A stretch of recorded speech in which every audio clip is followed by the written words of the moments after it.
In the guitar YouTube world, modes seem to be hailed as the end-all, be-all of music theory, but they also seem to be making modes unnecessarily complicated. What we're going to be doing is trying to decipher all these modes so that way we can make it more useful and practical. When I was in music school, I spent most of my time actually trying to explain modes to people, and once we came out to the other side, it was way easier. So let's start looking at this. Although modes are useful and important, we seem to be describing and teaching modes like it's 1824 BC. Let's analyze Dorian, Guitar YouTube's favorite mode for some reason. So if we look at Dorian, it's described as cheeky, being sad, but hopeful. Now, notice within its own definition, it doesn't seem to make that much sense. Is it cheeky? Is it sad? Or is it hopeful? But let's look at some songs that use Dorian that also seem to clash. Uptown Funk by Bruno Mars is a dancey pop song that's funky. Bad Horsey by Steve Vai is a hard rock guitar song, and Impressions by Coltrane is a jazz song. Now, none of those songs sound similar to each other. Do any of them sound particularly cheeky, sad, or hopeful? No, it's because Dorian isn't a mood. It's just a set of notes. We also seem to be organizing modes in terms of light to dark. I find this kind of funny because Mixolydian is considered a light scale, but AC/DC uses Mixolydian all the time. AC/DC used to be considered devil's music. So why are we organizing it this way? It's because that's what people have been doing this entire time. They want to make it easier for them to think about, and then they want to force that opinion onto you. All these modes are just scales, but let's organize them so that way we can actually make sense of them and make them more practical. For our purposes, there are only three types of chords. There's major, there's minor, and then there's diminished. Okay? Now, this is because this is where most of our chords are going to be played. We're not going to be doing anything too crazy, but once you understand this particular idea, you can expand this out to whatever chord that you want to. So let's look at a C major chord. Nice and stable, nothing too crazy. If I play a C major scale on top of it, I'm going to get some dissonances. If I play an F against the chord player's E, there's a dissonance there. If I play a B against the chord player's C, there's going to be some dissonance. That dissonance is going to create a leading type effect. The 4 wants to turn to the 3, the 7 wants to turn to the 1. And this is how we should be approaching modes. What type of stability are we looking for? This is actually a very stable sounding mode because all these leading tones lead into a chord tone. The 4 runs into a 3, and the 7 leads into a 1, and 1, 3, and 5 being our chord tones. Let's look at Lydian. 1, 2, 3, sharp 4 wants to lead into the 5. 5 is a chord tone. 6, 7 wants to lead into a 1, which is a chord tone. Notice these are very stable. Let's look at Mixolydian. So we have 1, 2, 3, 4. 4 wants to learn to 3. That's fine. But then 5, 6, and flat 7, those aren't chord tones. And that makes the chord a little bit more unstable. And now this is where people start to get a little more controversial because they'll say, well, 7 is a landing tone. It is if I'm in blues or jazz. But what if I'm in a rock or a funk or a country or maybe a really popular song or a songwriter like something from Taylor Swift? That is not going to sound right. So it's based off of stability. Notice I'm not trying to use any type of description like it sounds cheeky or it sounds sad. It doesn't work like that. It's the stability that I'm looking for. So let's look at C minor. Okay, stable sounding. So let's use C Aeolian or C natural minor. All right, so we have some dissonances. We have a flat 6 wanting to turn into a 5. And we have a 2 wanting to turn to a 3. Okay, that makes it stable. Totally fine.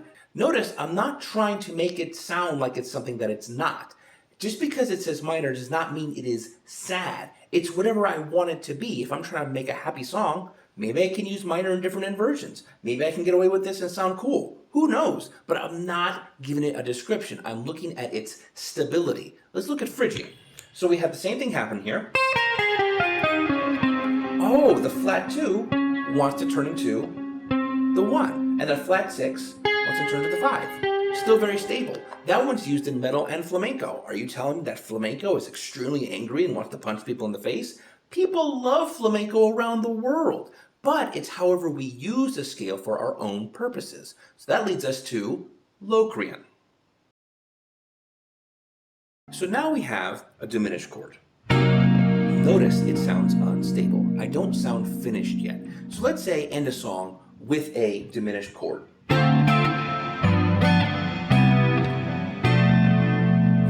Okay, it isn't good or bad or anything. I just don't sound finished yet. If you want to end your song with that type of chord, fine, finish your song with that.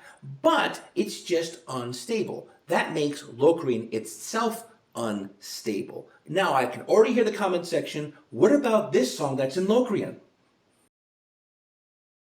Every song that I have seen claiming to be playing out of Locrian isn't actually playing out of Locrian. They're playing out of a minor key. They just keep soloing or singing a blues scale. Now that isn't good or bad. Who cares? The song sounded cool, play it. So what about playing changes? Something like a C major 7 to a D minor 7 to an E minor 7, right? Well, if you want to play the changes and not just solo over the whole key, yeah, you're going to have to play Ionian over the 1, D Dorian over the 2, E Phrygian over 3, which is totally fine. In jazz, though, what they'll do is they'll say, play Dorian over every minor chord. Again, it's your song, do what you want. Just make sure it sounds the way that you imply it and that your audience will understand you. So then why are people making such a big deal out of modes? Well, let's discuss Barry Harris's opinion on the subject. Look here, let me tell you. Never in my life, I never heard of anything about a or Mixolydian or Lydian. I ain't heard nothing, but I learned how to play jazz. Right. So now why they come up with that nonsense? The reason they came up with that is because they suddenly said, oh, we can make some money off this. Yeah, but if we're going to make money off it, we got to have something to show. We got to, what we going to teach them? We could teach them the modes. So everybody know about, I know all of you know about the Dorian and the Mixolydian. I know nothing about that nonsense. I ain't never heard of it in my life. So, the modal jazz, what do you think about it? Nothing. Now, the reason why I think this is kind of funny is because Barry knew those modes and he would say, play Dorian over every single minor chord. Well, that kind of goes against what he just said. But the idea here is still sound, which is they are trying to make sure that you have something else to do. They're concentrating on the theory and not on the communication. And a lot of people will start to do what Bill Evans says. I know exactly what you mean. I think the problem is that a person, I see this in a lot of people that come to me, for instance, for advice or should they go ahead and so on, that they tend to approximate the product. Rather than attacking it in a realistic, true way at any elementary level, regardless of how elementary, but it must be entirely true and entirely real and entirely accurate. They would rather approximate the entire problem than to take a small part of it and be real and true about it. And I think this is a very important thing, that you must be satisfied to be very clear and very real and to be very analytical at any level. You can't take the whole thing, and to approximate the whole thing in a vague way gives one a feeling that they've more or less touched the thing, but in this way you just lead yourself toward confusion. You know, and ultimately you're going to get so confused that you'll never find your way out. It is true of any subject that the person that succeeds in anything has the realistic viewpoint at the beginning, and knowing that the problem is large and that he has to take it a step at a time, and he has to enjoy the step-by-step learning procedure. This explains why Guitar YouTube is hailing modes as the end-all, be-all of music theory. It's because people have an approximation of what's going on, but they have no true appreciation or control over what's going on. Now, let's look at Guthrie Govan's opinion on the subject. We, guitar players, as a species, worry too much about scales. I think we expect scales to solve certain problems that actually they can't solve. The scale is just an alphabet. It's some facts. That's all it is. And if all you practice is scales, then when you start improvising, that's all that's going to come out, and it's not music. I think the healthiest way to approach any kind of improvising is to think about the notes that are in the chord, and then maybe think about the notes that would be in the chord if the chord were more interesting. and then filling in the gaps. Remember, modes are just a tool. What matters most is that your audience understands and empathizes with what you are doing.